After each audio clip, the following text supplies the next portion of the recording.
नमस्कार। आज हम एक ऐसे ज्ञान के खजाने की बात करने वाले हैं जो हजारों साल पुराना है, लेकिन पता है आज भी उतना ही काम का है।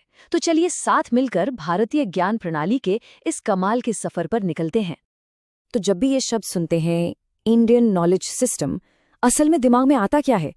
क्या ये बस कुछ पुरानी किताबें हैं या फिर इसके पीछे कुछ और भी है, कुछ बहुत गहरा? चलिए सबसे पहले तो यही समझते हैं कि आखिर ये प्रणाली है क्या चीज। तो सबसे पहली और सबसे जरूरी बात, भारतीय ज्ञान प्रणाली कोई एक सब्जेक्ट नहीं है। नहीं, ये तो ज्ञान का एक पूरा का पूरा ढांचा है। एक ऐसा फ्रेमवर्क जहां साइंस, आर्ट, फिलॉसफी, मतलब जीवन जीने के तरीके, सब कुछ एक दूसरे में गुथा हुआ है। अच्छा, इसे समझने का ना एक बहुत अच्छा तरीका है।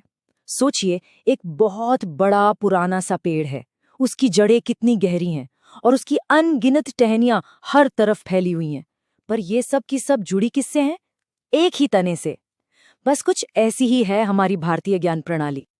तो चलिए अब इस पेड़ की कुछ शाखाओं को देखते हैं, मतलब इस ज्ञान के सागर में आखिर है क्या क्या। और सच कहूं तो ये लिस्ट वाकई में हैरान कर देने वाली है। देखिए, हेल्थ के लिए आयुर्वेद और योग है, यूनिवर्स को समझने के लिए गणित और एस्ट्रोनॉमी है, समाज के लिए फिलॉसफी और गवर्नेंस है, और जिंदगी को खूबसूरत बनाने के लिए आर्किटेक्चर और कला। मतलब ऐसा शायद ही कोई फील्ड होगा जिसे इस सिस्टम ने छुआ ना हो। ये सच में ज्ञान का एक बहुत बड़ा मल्टीडिसिप्लिनरी महासागर है। तो चलिए अब इस बड़े से पेड़ की कुछ सबसे मजेदार शाखाओं पर थोड़ा और करीब से नजर डालते हैं। सबसे पहले बात करते हैं आयुर्वेद की। अब देखिए, ज्यादातर लोग इसे सिर्फ इलाज का एक तरीका मानते हैं, है ना? लेकिन ये उससे कहीं कहीं ज्यादा बड़ा है। इसका मतलब ही है जीवन का विज्ञान, जो हमें सिखाता है कि एक बैलेंस जिंदगी कैसे जी जाए। इसका जो मूल सिद्धांत है ना, वो बड़ा सीधा है। पहले प्रकृति के तत्वों को समझो, फिर शरीर में जो वात, पित्त, कफ का इम्बैलेंस हो गया है उसे पहचानो, और आखिर में अपने खान पान, लाइफस्टाइल और जड़ी बूटियों से उस बैलेंस को वापस ले आओ। मतलब ये इलाज से ज्यादा रोकथाम और संतुलन पर फोकस करता है। अच्छा, अब चलते हैं एक और शाखा की तरफ। एक ऐसी शाखा जिसने सच में पूरी दुनिया को ही बदल कर रख दिया, और वो है गणित।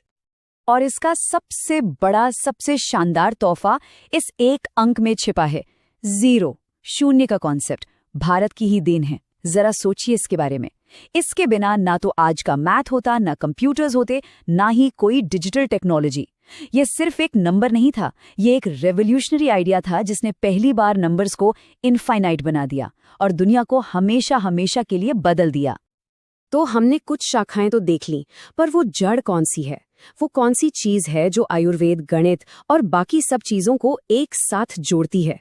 इन सब के पीछे की मूल फिलॉसफी क्या है? और यहीं पर आईकेएस का दुनिया को देखने का एक बिल्कुल अलग नजरिया सामने आता है। देखिए, आज का जो मॉडर्न ज्ञान है वो चीजों को छोटे छोटे टुकड़ों में तोड़कर समझता है ना? उसे कहते हैं एनालिसिस। वहीं भारतीय प्रणाली हर चीज को एक साथ जोड़कर देखती है, एक पूरी तस्वीर की तरह। उसे कहते हैं सिंथेसिस। और इस पूरी प्रणाली का जो सार है वो इस एक सोच में छुपा है कि ये पूरा ब्रह्मांड एक है। हर चीज, चाहे वो जिंदा हो या बेजान, सब एक अनदेखे धागे से एक दूसरे से जुड़ी हुई हैं। और यही इंटरकनेक्टेडनेस का सिद्धांत आपको इसके हर पहलू में दिखेगा।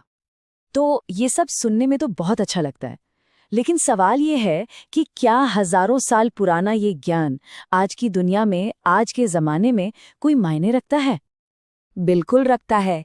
अरे, आज पूरी दुनिया में लोग मेंटल और फिजिकल हेल्थ के लिए योग को अपना रहे हैं।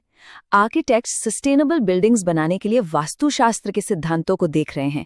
मतलब इस पुराने ज्ञान को आज की समस्याओं को सुलझाने के लिए नए नए तरीकों से इस्तेमाल किया जा रहा है।